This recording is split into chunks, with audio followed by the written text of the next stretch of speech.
Welcome student. आज हम लोग डिस्कस करने जा रहे हैं डिफरेंशियल इक्वेशन के बारे में। आज हम डिस्कस करेंगे कि डिफरेंशियल इक्वेशन क्या होती है, कितने टाइप की होती है, किस किस तरीके से उसको हम सॉल्व करने की कोशिश करते हैं। आइए शुरुआत करते हैं। मान लीजिए आपके पास कोई एक फंक्शन है y is equal to fx। y equal to fx आपके पास कोई फंक्शन है जिसमें x as an independent variable काम करेगा और y as an dependent variable काम करेगा। यानी कि x जो है वो इंडिपेंडेंट वेरिएबल है और जो y है वो डिपेंडेंट वेरिएबल है। अब अगर हम इसका डिफरेंशिएशन करें तो आपको उसका मिलेगा, डिफरेंशिएशन करने के बाद जो डेरिवेटिव आपको मिलेगा वो मिलेगा आपको dy by dx। Further differentiate करें तो आपको मिलेगा d2y by dx square. Further differentiate करें तो आपको वेरियस डेरिवेटिव्स इसके मिल जाएंगे। अब अगर मैं एक छोटा सा काम ये करूं कि मैं एक नया रिलेशन, एक नया फंक्शन बनाऊं f नाम का, जिसके अंदर मेरे पास y हो, x हो, dy by dx हो, d2y by dx स्क्वायर हो, या इसके भी फर्दर डेरिवेटिव्स हो। ये जो नया रिलेशन, ये जो नई इक्वेशन मेरे पास बनी है, इस इक्वेशन को हम लोग बोलते हैं डिफरेंशियल इक्वेशन। तो डिफरेंशियल इक्वेशन क्या है?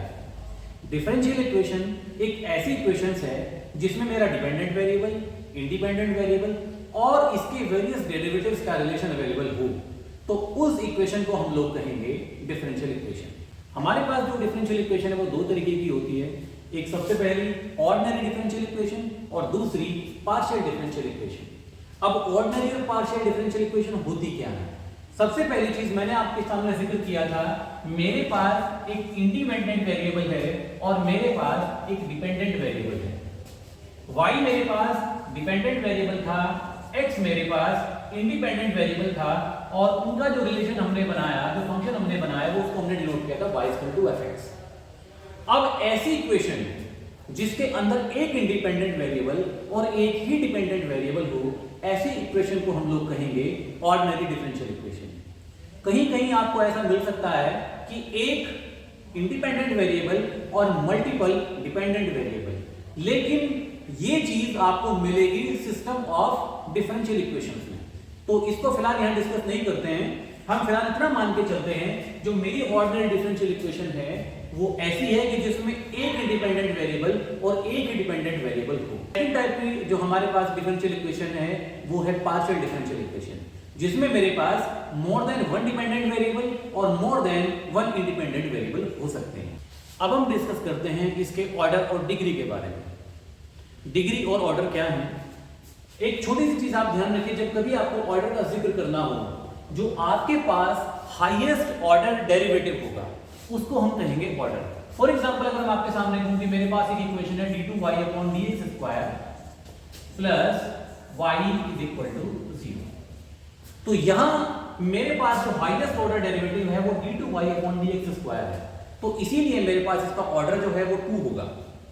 या मेरे पास मान लीजिए फिर से कोई इक्वेशन है d3y upon dx square plus d2y by dx is equal to sin x। ये मेरे पास कोई डिफरेंशियल इक्वेशन है। इस डिफरेंशियल इक्वेशन में मेरे पास d2y by dx square second order derivative है, d3 by dx क्यूब आपके पास थर्ड ऑर्डर डेरिवेटिव है। तो यहां अगर मैं जिक्र करूं, मैंने आपसे कहा था ऑर्डर क्या है? ऑर्डर है हाईएस्ट ऑर्डर डेरिवेटिव। तो मेरे पास जो हाईएस्ट डेरिवेटिव है, ऑर्डर डेरिवेटिव है, वो d3 by dx स्क्वायर है। तो इसीलिए मैं कहूंगा कि इस इक्वेशन का जो ऑर्डर है वो 3 है, इस इक्वेशन का जो ऑर्डर है वो 2 है। उसके बाद जिक्र करते हैं डिग्री का। डिग्री क्या है? डिग्री है हाईएस्ट ऑर्डर डेरिवेटिव की maximum power. Highest order derivative की मैक्सिमम पावर, जितने भी रेडिकल्स, जितने भी साइंस आपके पास आपकी इक्वेशन में अवेलेबल हैं, उन सबको रिमूव करने के बाद जो आपको मिलेगा उसी को हम कहेंगे डिग्री। फॉर एग्जांपल जिक्र कर लेते हैं, अगर मैं बात करूं इसकी, तो मेरे पास इसकी पावर कितनी है? मेरे पास इसकी पावर 1 है, तो मैं कहूंगा इस इक्वेशन के लिए जो डिग्री है वो 1 है। सेम इसी के लिए मेरे पास जो हाईएस्ट ऑर्डर डेरिवेटिव है वो d3y अपॉन dx स्क्वायर है, इसकी पावर कितनी है? इसकी पावर 1 है, तो मैं कहूंगा इसकी डिग्री कितनी होगी?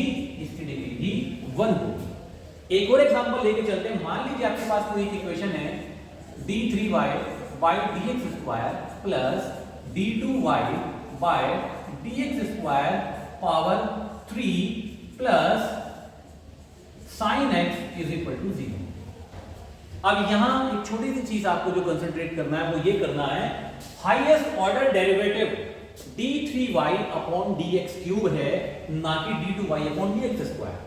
तो इसीलिए अगर मैं बात करूं ऑर्डर की, तो मेरा ऑर्डर होगा 3, और जो मेरी डिग्री होगी, डिग्री बोलती है हाईएस्ट ऑर्डर डेरिवेटिव की पावर। नॉर्मली हम गलती ये कर लेते हैं कि हम हाईएस्ट पावर को कैलकुलेट कर लेते हैं और नॉर्मल शब्दों में करते हैं कि इसकी डिग्री 3 है, तो ये गलत है, क्योंकि highest order derivative d3y by dx square है। इसीलिए मैं कहूंगा इसकी जो डिग्री है वो 1 होगी। एक और एग्जांपल लेते हैं।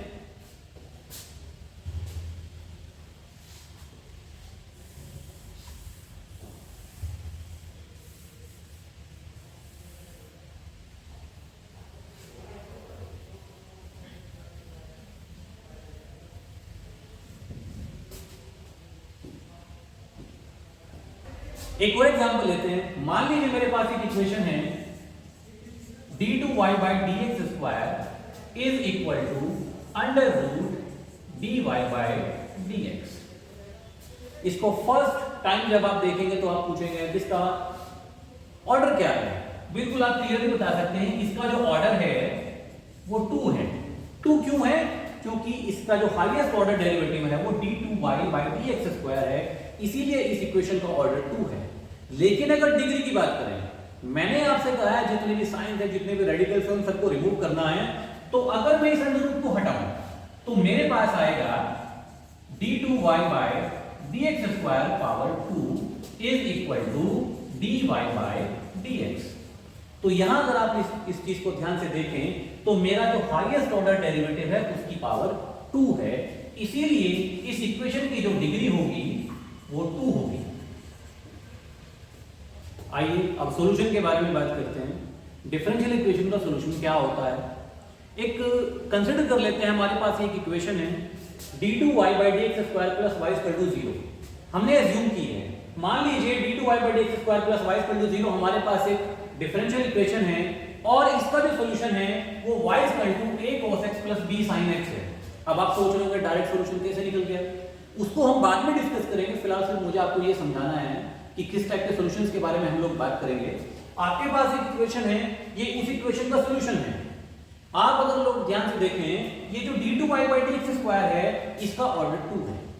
ऑर्डर 2 है तो इसका मतलब जो सॉल्यूशन आएगा उसके अंदर मेरे पास 2 कांस्टेंट आएंगे, एक a है और एक b है। ये जो सॉल्यूशन हमारे पास आया, इस सॉल्यूशन को हम बोलते हैं जनरल सॉल्यूशन। जनरल सॉल्यूशन या दूसरे शब्दों में बोल देते हैं कंप्लीट सॉल्यूशन।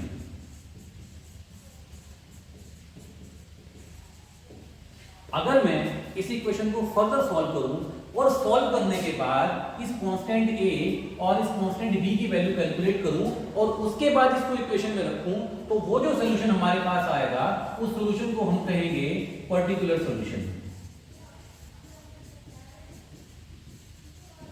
यानी कि इक्वेशन को सॉल्व करने के बाद विद कांस्टेंट आपके पास जो सॉल्यूशन है उसको हम कहेंगे जनरल सॉल्यूशन या कंप्लीट सॉल्यूशन। और इन कांस्टेंट्स की वैल्यू को कैलकुलेट करने के बाद अगर आप उनको इक्वेशन में पुट करें, उसके बाद जो आपको सॉल्यूशन मिलेगा उसको हम कहेंगे पर्टिकुलर सॉल्यूशन। डिफरेंशियल इक्वेशन को सॉल्व करने के लिए हम कुछ स्टैंडर्ड मेथड्स का इस्तेमाल करते हैं। उनमें से जो सबसे पहला मेथड है वो है equation solvable by separation of variable. यानी कि हमारे पास जो वेरिएबल्स हैं, जो y है, जो x हो, उनको अलग अलग करेंगे, उसको सॉल्व करने की कोशिश करेंगे। दूसरा मेथड हमारे पास है होमोजेनियस इक्वेशन। थर्ड मेथड है हमारे पास linear equation of the first order और फोर्थ वन है हमारे पास exact differential equation. Next video में हम लोग डिस्कस करने जा रहे हैं सेपरेशन ऑफ वेरिएबल। बाकी ये जो जितनी भी स्लाइड्स आपके पास अवेलेबल हैं, इन सबके नोट्स आप डिस्क्रिप्शन बॉक्स में जाके चेक कर सकते हैं। Thank you.